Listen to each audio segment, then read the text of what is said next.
Welcome students. बच्चों, आज हम क्लास 10th में बहुत ही important topic chemical properties of metal को डिस्कस करेंगे और इसमें हम 2 लेक्चर करेंगे। उसमें जितनी भी केमिकल प्रॉपर्टीज़ होंगी मेटल्स की वो हम डिस्कस करेंगे, क्योंकि फ़िज़िकल प्रॉपर्टीज़ आपको पता है कि सिलेबस से डिडक्ट हो गई है, रिमूव हो गई है स्कूल एग्ज़ाम के सिलेबस से। जो कॉम्पिटिटिव एग्ज़ाम जितने भी हैं उसमें तो वो आएंगी ही फ़िज़िकल प्रॉपर्टीज़। केमिकल प्रॉपर्टीज़ हम पढ़ रहे हैं जो कि काफ़ी इंपॉर्टेंट है, काफ़ी सारे डाउट इसमें रहते हैं।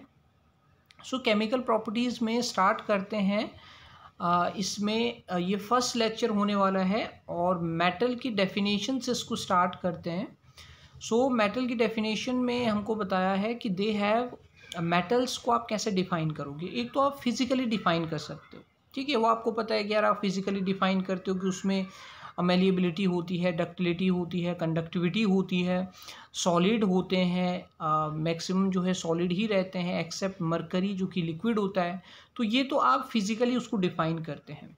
बहुत सारे बच्चों को केमिकल डेफिनेशन मेटल की पता नहीं होती है। तो केमिकल डेफिनेशन क्या होगी, यहाँ पर आप इतने पोर्शन में देख रहे हैं कि इतने पोर्शन में ये केमिकल प्रॉपर्टी लिखी हुई है।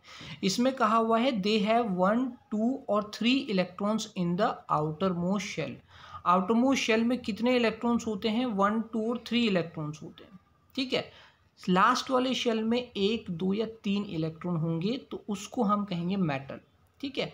और जो 1, 2 या 3 इलेक्ट्रॉन्स होंगे तो वो क्या करेंगे? वो अपने आप को लूज़ करना चाहेंगे, बिकॉज उनको क्या चाहिए? उनको चाहिए कंप्लीट ऑक्टेट। लास्ट में 8 इलेक्ट्रॉन्स होने चाहिए। जैसे आपके पास मैंने सोडियम का एग्जांपल लिखा हुआ है। सोडियम का एटॉमिक नंबर 11 है, तो हम लिख सकते हैं उसको 281, ठीक है। अब आप कहोगे सर लास्ट में कितना इलेक्ट्रॉन है? 1 इलेक्ट्रॉन है। तो ये तो पता लग गया कि ये क्या करेगा, ये मेटल होगा। दूसरा, ये मेटल है और ये अपने 1 इलेक्ट्रॉन को इसको लूज़ कर देगा। लूज़ क्यों करेगा? क्योंकि ये ऑक्टेट रूल को फॉलो करना चाहता है जिसमें लास्ट में 8 इलेक्ट्रॉन्स होते हैं। इस तरह से मेटल की डेफिनेशन बनती है कि मेटल्स हैव 1, 2 और 3 electrons in their outermost shell and form electropositive ion. Electropositive word आपको पता है कि जो कैटायन होता है, जैसे कि Na पॉजिटिव, ये Na पॉजिटिव कब बन रहा है? जब Na में से 1 इलेक्ट्रॉन रिमूव हुआ तो वो बन गया Na पॉजिटिव। तो इलेक्ट्रोपॉजिटिव आयंस बनाते हैं। कैसे बनाते हैं? By losing these electrons to complete their octet, ठीक है। ऑक्टेट तो कंप्लीट करना ही है, स्टेबल तो होना ही है। तो लास्ट में आपको यहाँ पर ये दिखाई दे रहा होगा कि यहाँ पर ये KLMN कुछ लिखा हुआ है, नंबर ऑफ शेल्स लिखी हुई हैं, और आउटरमोस्ट शेल या फिर वैलेंस शेल जिसको कहते हैं उसके लास्ट में जो M शेल आ रही है उसको वैलेंस शेल कह रहे हैं, ठीक है। और लास्ट में उसमें कितने इलेक्ट्रॉन्स हैं? 1 इलेक्ट्रॉन्स है, तो उसको कहेंगे आउटर मोस्ट इलेक्ट्रॉन और वैलेंस इलेक्ट्रॉन। जो 1 इलेक्ट्रॉन लास्ट का है जो कि वैलेंस शेल में प्रेजेंट है उसको कहेंगे आउटर मोस्ट इलेक्ट्रॉन और वैलेंस इलेक्ट्रॉन, ठीक है। 3 शेल बनी हुई है, K, L एंड M, ठीक।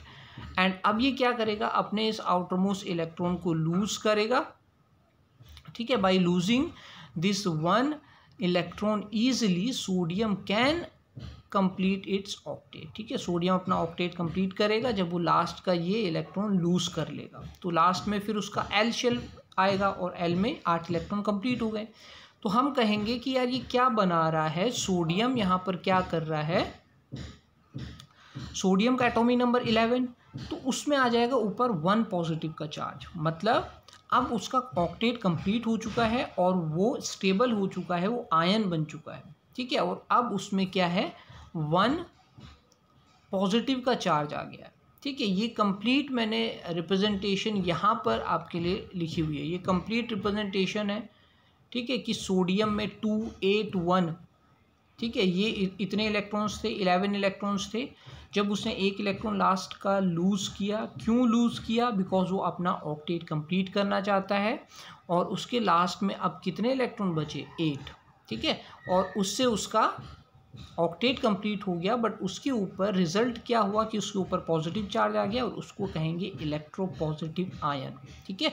+1 इलेक्ट्रॉन इस साइड लिखा हुआ है, मतलब वो रिमूव हो गया, वो बाहर निकल गया, ठीक। सेम एग्जाम्पल आप देखोगे यार, Mg में भी कुछ इसी तरह का हो रहा है, एल्यूमिनियम में भी कुछ इसी तरह का रिप्रेजेंट हो रहा है ना।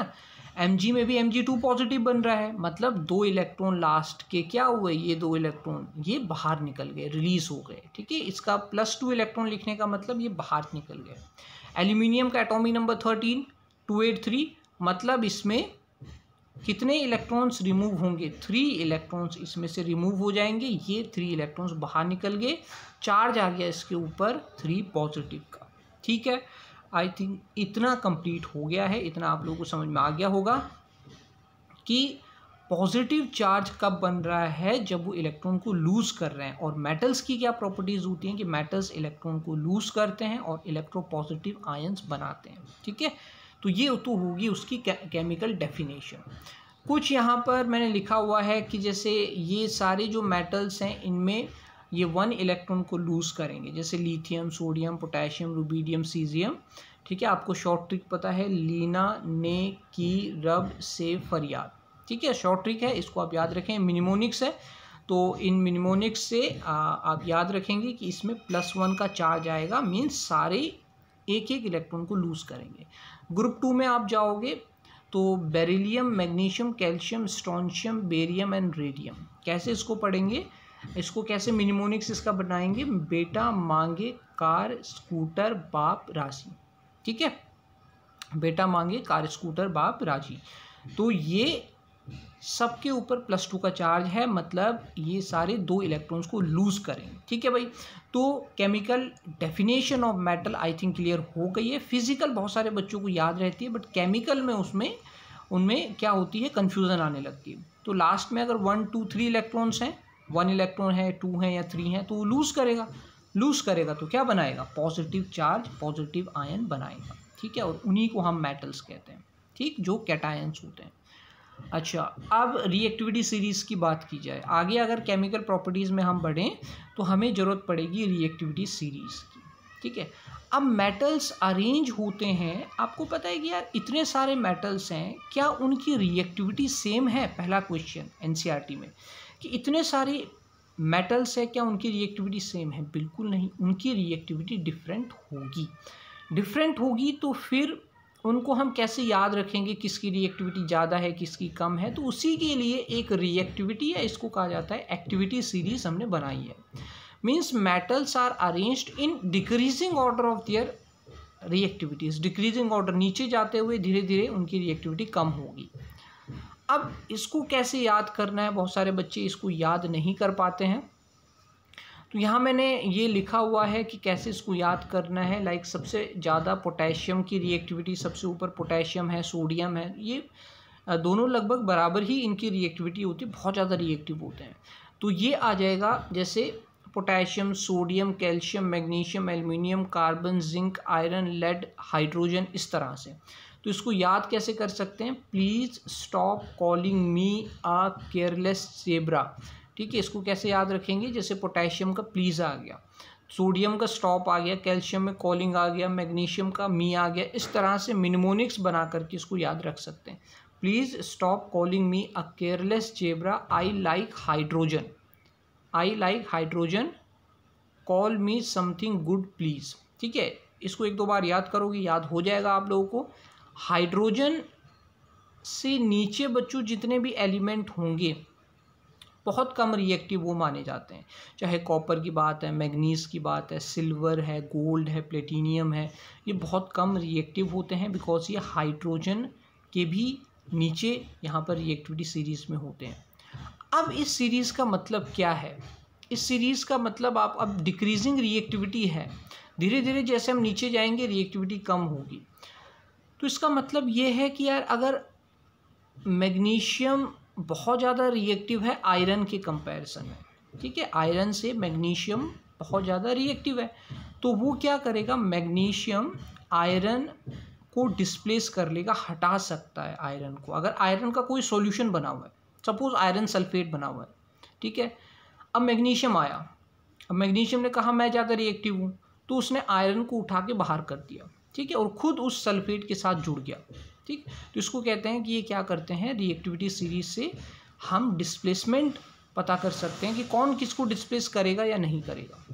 अब सपोज आयरन आपको पता कम रिएक्टिव है, अब मैग्नीशियम का कोई सॉल्यूशन बना हुआ है और वहाँ पर आपने आयरन डाल दिया, तो क्या आयरन मैग्नीशियम को डिस्प्लेस करेगा, हटा पाएगा? बिल्कुल नहीं, क्योंकि मैग्नीशियम बहुत ज़्यादा रिएक्टिव है, तो आयरन को उसको हटा नहीं पाएगा आयरन, तो इसीलिए उसकी वहाँ पर डिस्प्लेसमेंट रिएक्शन पॉसिबल नहीं है।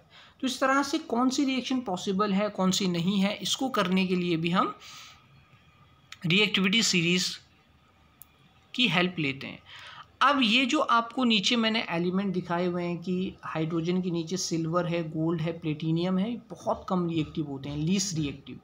जैसे आपको पता है नोबल गैसेस होती हैं, वैसे ही ये होते हैं नोबल मेटल्स, ठीक है। These are the least reactive like noble gases, ठीक है। हैं ये मेटल सॉलिड स्टेट में, बट बिकॉज बहुत कम रिएक्टिव है तो इसीलिए इनको कहा जाता है कि ये क्या होंगे, नोबल मेटल्स होंगे, ठीक है। इनकी रिएक्टिविटी बहुत कम होती है, किसी के साथ भी ये रिएक्शन नहीं शो करते। अब पहली केमिकल रिएक्शन आ जाती है कि मेटल एयर के साथ कैसे रिएक्ट करेगा या ऑक्सीजन के साथ वो कैसे रिएक्शन कर सकता है, ठीक है। तो इसमें अपने पास एक रिएक्शन हमने लिखी कि ये आपने याद रखनी है, ठीक है। इस केस में आपने याद रखना है, ठीक है। इसको आप ध्यान रखें कि मेटल प्लस ऑक्सीजन, जो मेटालिक ऑक्साइड है वो आप लोगों को याद रखना है। मेटालिक ऑक्साइड बनेगा जब भी मेटल ऑक्सीजन के साथ रिएक्शन करेंगे। तो अब जो मेटल बहुत ज़्यादा रिएक्टिव हैं वो तो बहुत तेज़ी से रिएक्ट करेंगे, जो कम रिएक्टिव है वो थोड़ा स्लो रिएक्ट करेंगे। अब जैसे नोबल मेटल्स हैं, गोल्ड, प्लेटिनियम, सिल्वर, वो रिएक्ट ही नहीं करेंगे ऑक्सीजन के साथ। अब भाई मेटालिक ऑक्साइड अगर बनेगा तो ये दो तरह का बन सकता है, ठीक है। मेटालिक ऑक्साइड अगर बनेगा तो दो तरह का बनेगा। पहला बन सकता है आपके पास बेसिक, और जिसको कहेंगे कि एक तो बेसिक बन जाएगा, बेसिक नेचर का होगा मेटालिक ऑक्साइड, ठीक, उसका pH 7 से ज़्यादा होगा। अब दूसरा बनता है एम्फोटेरिक, ठीक है। एम्फोटेरिक कौन सा होगा, ऐसे मेटालिक ऑक्साइड जो एसिडिक भी हैं और बेसिक भी हैं, दोनों, वो उनको कहते हैं एम्फोटेरिक, ठीक है। सो बहुत इंपॉर्टेंट यहाँ पर क्वेश्चन बनता है कि मेटालिक ऑक्साइड कौन कौन से नेचर के होंगे। मेटालिक ऑक्साइड अक्सर बच्चों को याद रहता है कि ये बेसिक नेचर का है, सेकंड वाले को भूल जाते हैं, एम्फोटेरिक भूल जाते हैं, ठीक है। आपने दोनों ही टिक करने हैं कि basic as well as amphoteric, ये दोनों ही नेचर के होते हैं जो मेटल के ऑक्साइड बनते हैं। कौन कौन से होते हैं इसमें अगर हम देखें तो बेसिक नेचर के, अभी पहले एम्फोटेरिक इंपॉर्टेंट है। एम्फोटेरिक होता है Al2O3, एसिड भी होता है, बेस भी होता है, दोनों की तरह रिएक्ट करता है। ZnO होता है, ZnO2 होता है, SnO, SnO2, PbO। Sn क्या होता है, टिन। तो Al2O3 और ZnO तो आपके एनसीईआरटी में गिवन है, ये तो लिखा ही हुआ है, ये तो याद रखने ही रखने। इसके साथ साथ आपको बाकी भी याद करने कि SnO, SnO2 और PbO, ठीक है, ये सब क्या होते हैं, एम्फोटेरिक होते हैं। इनको छोड़ करके जितने भी मेटल के ऑक्साइड आएंगे वो कैसे होंगे, वो बेसिक नेचर के होंगे। जैसे कि Na2O है, सोडियम ऑक्साइड, वो बेसिक नेचर का है, ठीक है। तो अब ये कैसे रिएक्ट करते हैं इसको हम देखते हैं, ठीक है। अब इसमें देखते हैं हम कि सोडियम जो मेटल है वो ऑक्सीजन के साथ कैसे रिएक्ट कर रहा है। अब जब भी सोडियम की रिएक्शन होगी ऑक्सीजन के साथ, वो बहुत ज़्यादा रिएक्टिव है, बहुत तेज़ी से रिएक्ट करेगा, बेसिक सॉल्यूशन बनाएगा व्हेन डिसॉल्व इन वाटर। बना क्या, Na2O, सोडियम ऑक्साइड बना। अब आपने सोडियम ऑक्साइड को उठा के वाटर में डाल दिया तो वो कैसी नेचर का आएगा, ये आपसे क्वेश्चन भी पूछ सकते हैं कि if we add sodium oxide in water then which type of solution is made. कौन सा होगा, एसिड होगा, बेस होगा, एम्फोटेरिक होगा, न्यूट्रल होगा, कौन सा होगा, ये बनेगा बेस। आप लोगों को पता है कि सोडियम ऑक्साइड जो मेटल का ऑक्साइड है वो बेसिक है, कुछ एम्फोटेरिक है, वो मैंने आपको बता दिए हैं। अब ऐसे ये एक ऐसा बेस है जो वाटर में सॉल्युबल होता है, तो इसीलिए इसको कहते हैं एल्कली, ठीक है। एक वर्ड को याद रखें कि एल्कली किसको कह रहे हैं, जो कि वाटर सॉल्युबल बेस होते हैं, that are known as alkali, ठीक है। रिएक्शन कितनी तेज़ी से होगी, बहुत तेज़ी से होगी, विग्रसली होगी। तो आप कहोगे सर इतनी तेज़ी से अगर ये ऑक्सीजन के साथ रिएक्शन करेगा तो फिर इसको स्टोर कैसे करते हैं, ये तो लेबोरेटरी में पड़ा रहेगा, ये तो ऑक्सीजन के साथ रिएक्शन कर लेगा। तो इसको रखते हैं केरोसिन में, इस सोडियम को भी पोटेशियम को भी दोनों को केरोसिन ऑयल में स्टोर करके रखते हैं, ताकि ना तो वो ऑक्सीजन के कांटेक्ट में आए ना वाटर के कांटेक्ट में आए, तो फिर वो रिएक्शन अपने आप नहीं कर पाते। ठीक है, इसलिए उनको किस में रखा जाता है, केरोसिन ऑयल में, because they are very high, they have very high reactivity. अब ग्रुप 1 की जितने भी एलिमेंट है वो बेसिक सॉल्यूशन बना रहे हैं। ठीक है, और उस बेसिक सॉल्यूशन को एल्कली कह रहे हैं क्योंकि वो वाटर में सॉल्युबल है।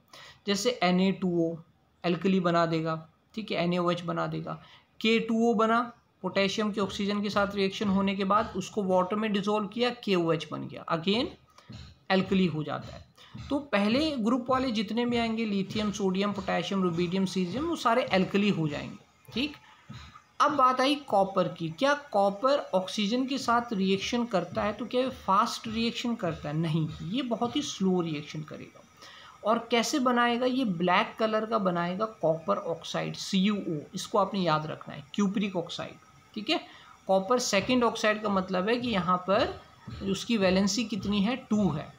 ठीक, तो ये बन जाएगा क्यूप्रिक ऑक्साइड।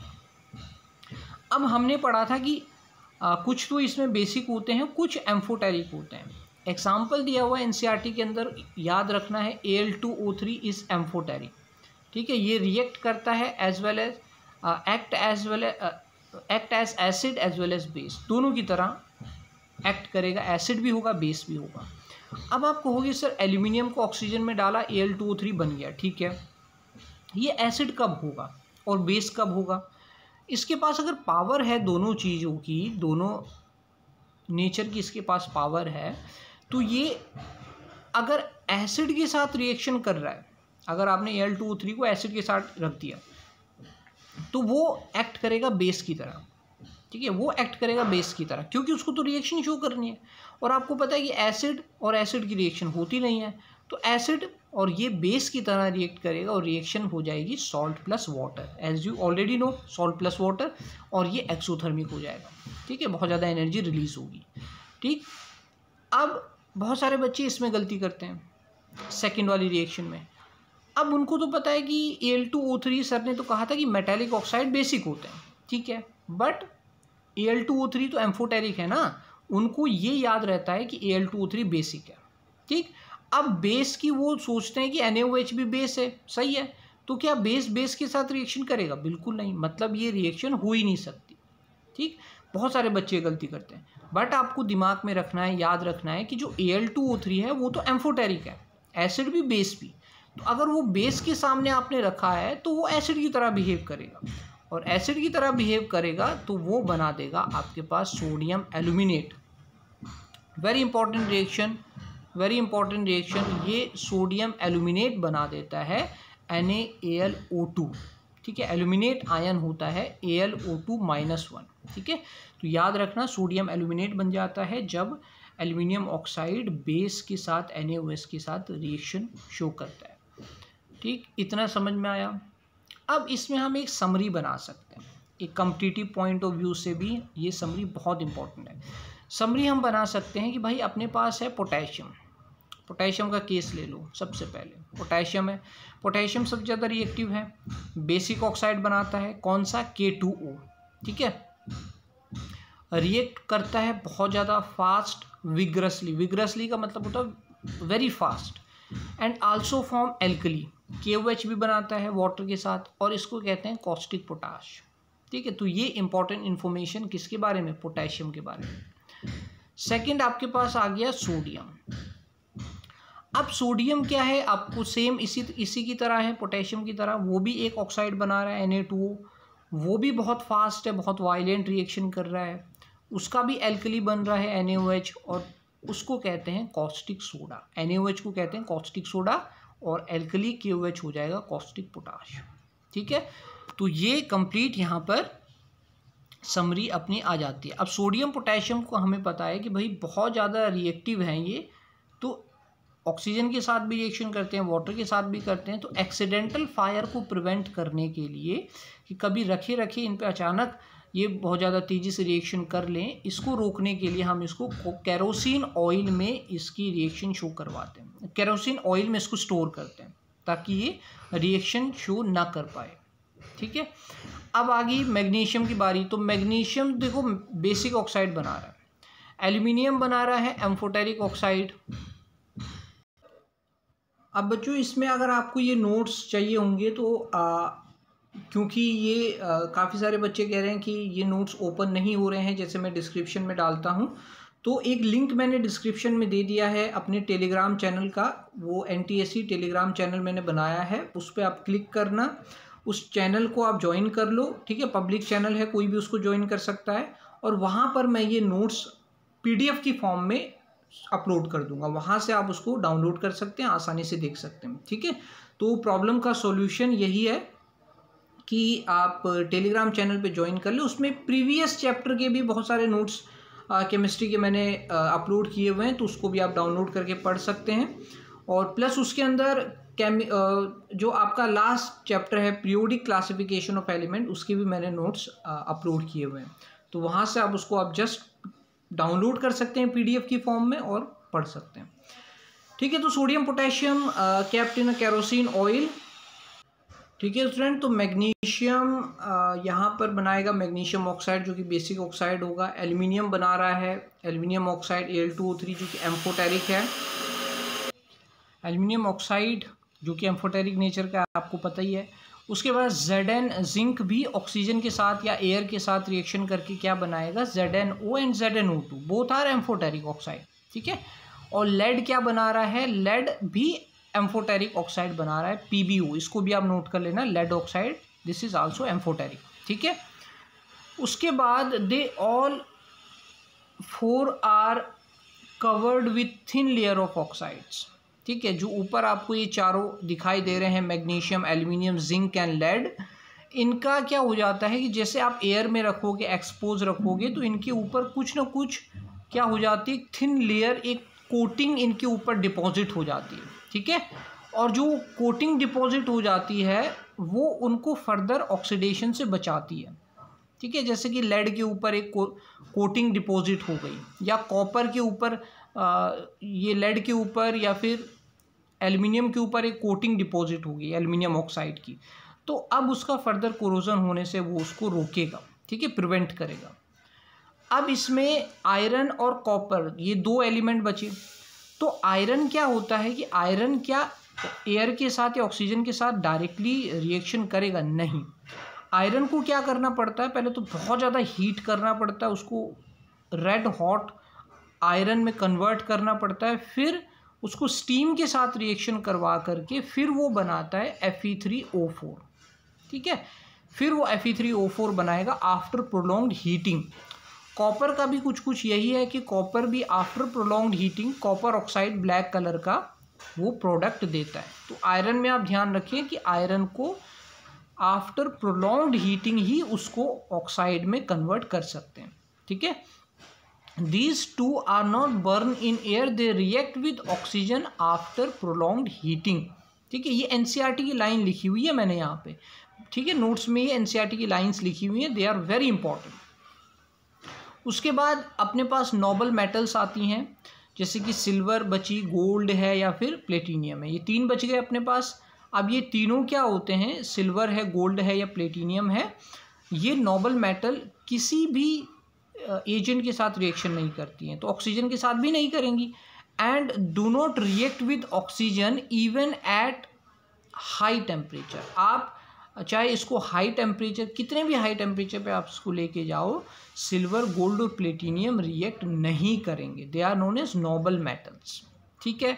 तो बच्चों इतना हमने मेटल की केमिकल प्रॉपर्टीज़ में कवर किया है। इसके बाद नेक्स्ट लेक्चर में मैं आपको reactivity of metal with water, इसको पूरा कॉम्पिटिटिव लेवल पे हम एक्सप्लेन करेंगे, ठीक है।